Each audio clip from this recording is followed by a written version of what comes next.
En fait, ça fait très longtemps que je vis avec ces suites, parce que ça fait partie de la vie de tout musicien et de tout violoncelliste, en tout cas. Donc, moi, j'ai l'impression de les avoir toujours travaillés, et puis de les avoir joués assez souvent.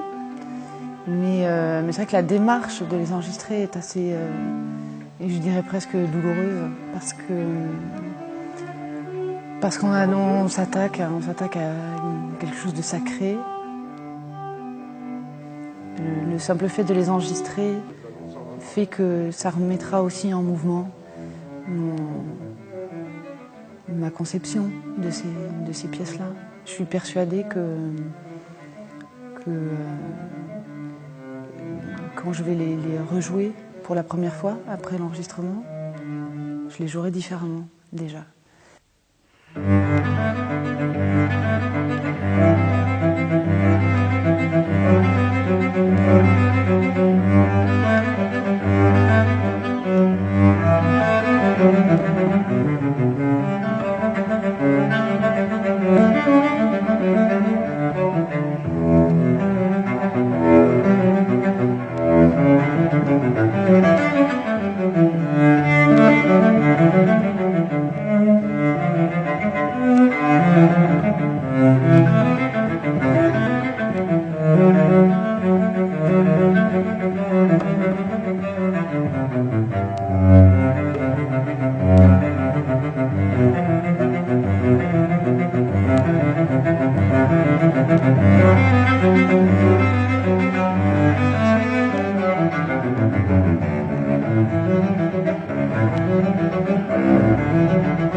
Je sentais que c'était le bon moment, et encore une fois, j'ai toujours fonctionné comme ça avec tous mes disques. Sentir que le moment est venu, mais de manière, c'est très humble, c'est pas du tout. J'arrive pas en disant voilà ma version des suites, mais c'est plus une envie personnelle d'exprimer un travail que j'estime, moi, abouti à ce moment-là de recherche.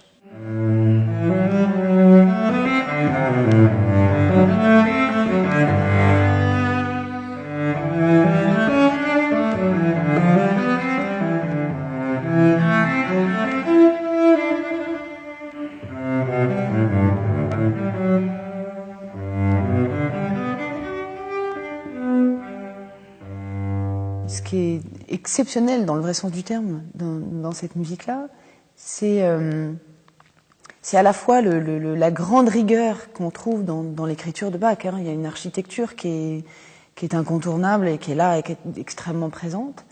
Et en même temps, un certain manque de cadre, si je puis dire, qui fait que vous pouvez aller dans toutes les directions. Et ça, c'est une chose qui est à la fois merveilleuse dans l'idée comme ça de pouvoir partir un peu où on veut, et en même temps c'est très angoissant. Je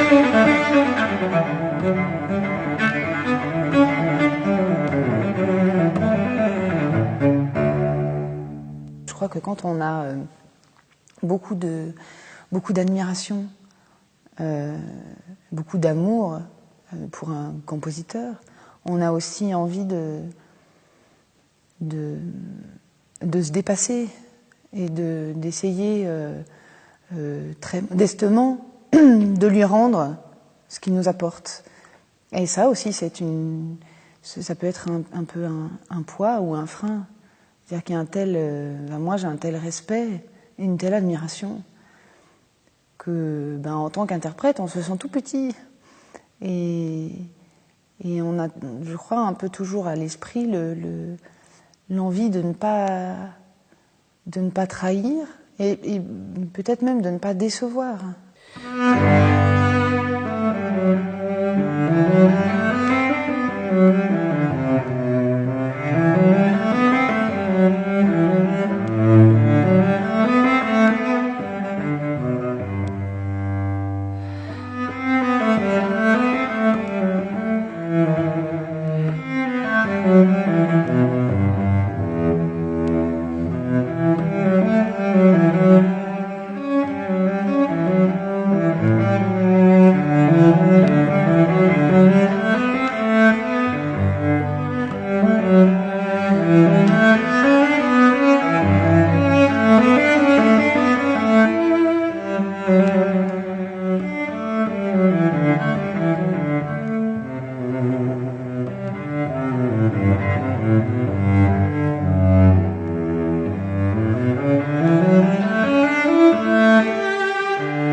En enregistrement studio, on continue à essayer, à chercher, à tester, voir ce qui éventuellement peut être amélioré ou mieux dit ou mieux fait. C'est-à-dire qu'on peut aussi aller vraiment fouiller, aller dans le détail. Et parfois, on trouve des choses qu'on n'avait pas encore vraiment intégrées ou vraiment lues ou vraiment senties. Donc ça, c'est toujours extrêmement enrichissant. Et évidemment, particulièrement dans cette musique, parce que là, on est tout seul, quoi.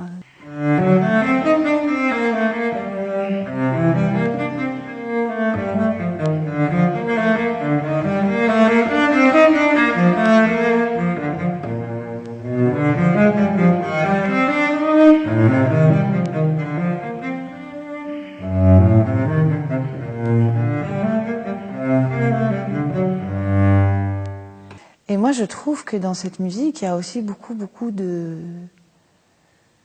terre, quoi. Je trouve pas qu'elle soit si aérienne que ça, aussi presque ésotérique. Je trouve qu'il y a un côté extrêmement concret, moi, en tout cas que je ressens comme ça. En ça, elle est très humaine, elle est très complète, parce qu'on a effectivement un peu le côté qui nous vient du ciel, qui est en ça très inspirant. Mais on a aussi vraiment le côté les deux pieds bien dans le sol, moi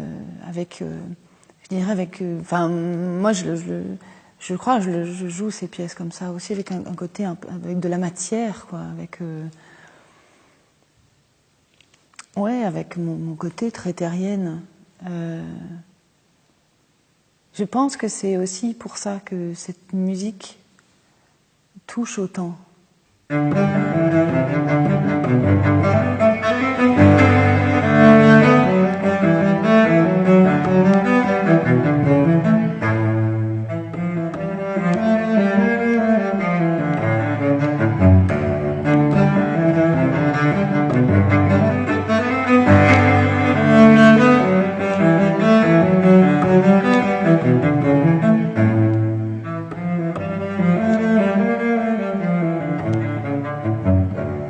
C'est une magnifique école de rigueur, que ce soit de rigueur rythmique, de rigueur de justesse, de conduite de la phrase. En réalité, ces pièces-là font appel absolument à tout ce dont un interprète a fondamentalement besoin pour